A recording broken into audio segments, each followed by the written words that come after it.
शेतकरी मित्रांनो नमस्कार. आज आपण करकम तालुका पंढरपूर या ठिकाणी आहोत. या प्लॉटमध्ये प्रत्येक केळीचा बंच 45 ते 46 किलोचा आहे आणि प्लॉटचं मॅनेजमेंट ते सर्व करतात या ठिकाणी. कदम सरांचं मार्गदर्शन तुम्ही या प्लॉटला सुरुवातीपासून घेतलं. याच्या अगोदर काय अनुभव होता का तुम्हाला केळीचा? नाही नाही काहीच अनुभव नव्हता. पहिल्यांदाच केळी लावली आहे. मार्गदर्शन घेत असताना कदम सरांनी जे शेड्यूल दिले ते तुम्ही तंतोतंत वापरत होता. त्या कदम सरांविषयी तुम्हाला थोडक्यात काय बोलायचं? एक नंबर माणूस, काहीच अडचण नाही त्याची. एक नंबर माणूस, औषध एक नंबर. औषध आणि त्या माणसाचं मार्गदर्शन एक नंबर. आता ही एक साईड वेन तुमची सर्व झाली. प्लॉटच्या पूर्वेकडे आपण तोंड केलं तर उजव्या बाजूला वेन झाली सगळी.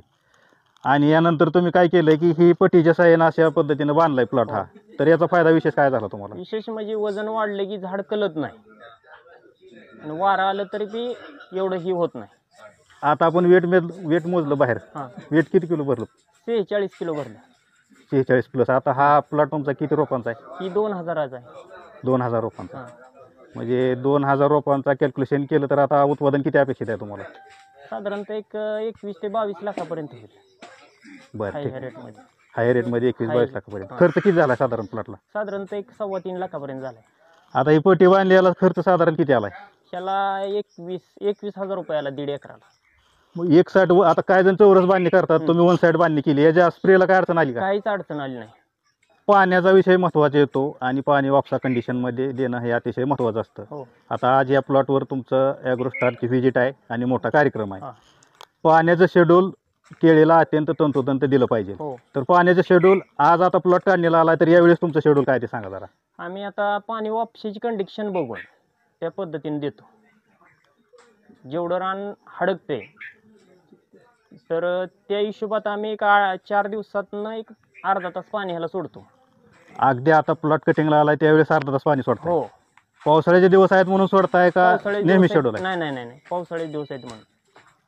हा प्लॉट पाहण्यासाठी काही शेतकरी वर्ग आला या ठिकाणी. प्रगतशील शेतकरी आहेत. बघूया आपण काय म्हणतायत. नमस्ते सर. नमस्कार. मी रणजित तानाजी मोपरकर, राहणार गिरवी, तालुका इंदापूर, जिल्हा पुणे.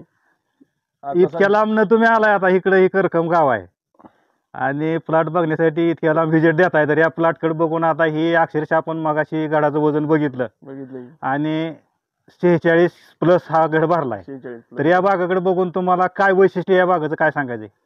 गडाचं वैशिष्ट्य म्हटलं तर गडा फण्यांची संख्या जास्त आहे, केळांची बी संख्या जास्त आहे आणि उत्कृष्ट क्वालिटीचा गड आहे. वादी बिदी व्यवस्थित आहे. एक नंबर वादी आहे.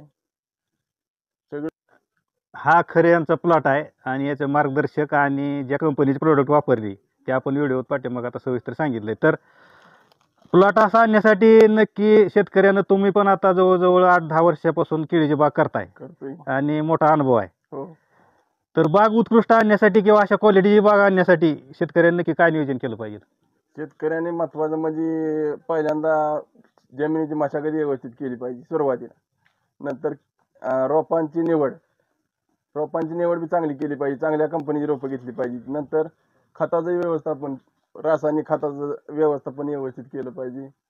पुन्हा तुम्हाला सांगतो वेळोवेळी मायक्रोन्यूट्रिएंट, पुन्हा कॅल्शियम नायट्रेट, ही सगळं झिंक, फेरस, ही सगळं मॅनेजमेंट जमलं पाहिजे आणि व्यवस्थित केलं पाहिजे. ऊसाच्या शेतीत केळी लावत असताना बुरशीजन्य रोगाचा सामना करावा लागतो शेतकऱ्याला. तर या संदर्भात पूर्व मशागती कशा करायच्या थोडक्यात सांगा. पूर्व मशागत म्हणजे सिंगल पलटीने नांगरट केली पाहिजे खोल आणि जास्त एक 3-4 महिने रान तापाय पाहिजे.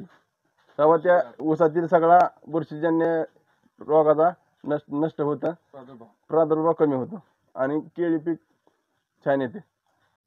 या खऱ्यांच्या प्लॉटमध्ये जवळजवळ 3 ते 4 आज व्यापारी या कार्यक्रमाला हजेरी लावली आणि हे व्यापारी या ठिकाणी हजर आहेत. नमस्ते सर.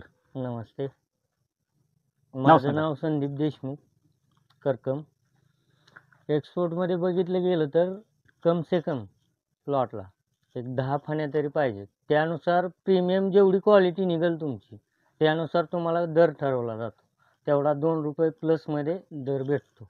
आता या प्लॉटची वादी कशी आहे? वरच्याकडे वादी किती आहे? किती इंच असायला पाहिजे? 10, 11, 12 यामध्ये चालली पाहिजे. आणि खालची लेंथ, खालच्या फणीची किती लेंथ पाहिजे? खाली 8-9 इंचापर्यंत पाहिजे कम से कम. आता ह्यामध्ये थोड्याशा 2-2 फण्या वाढीव आहेत. बर. त्या थोड्या कमी पाहिजे होत्या. 10 ते 11 फणी जास्तीत जास्त. त्याच्या पुढे नाही. त्यानुसार क्वालिटी भेटते प्लस आपल्याला दर पण पाहिजे असा भेटतो. आता हा प्लॉटची कटिंग आता काय दिवसात होती, एक 8-10 दिवसात याच्यात बराच माल निघण्याची शक्यता आहे. दोन टायमिंग मध्ये एक समन्वय झाल्यामुळे हा हा. प्लॉट 2 कटिंग मध्ये जाईल. तर फिंगर किती बसायला पाहिजे याचा? फिंगर ऑफ किती बसायला पाहिजे? फिंगर ऑफ किती आहे? फिंगर याला 22-24 येतात जैन मध्ये बर. काय वरच्या फणीमध्ये. हा. खाली येईल तसं 18 पर्यंत लास्ट. हा प्लॉट किती फणीन चालेल असं वाटतंय तुम्हाला भेटला? हा का हा. हा 4, 5, 6 मध्ये 70, 75, 80% रिकव्हरी भेटू शकते. अजून वेट नाही पाहिजे तेवढे मालामध्ये. 4-5 जास्त जर फणी संख्या निघाली हा. तर एक्सपोर्टला ₹2 प्लस रेट भेटतो. बर.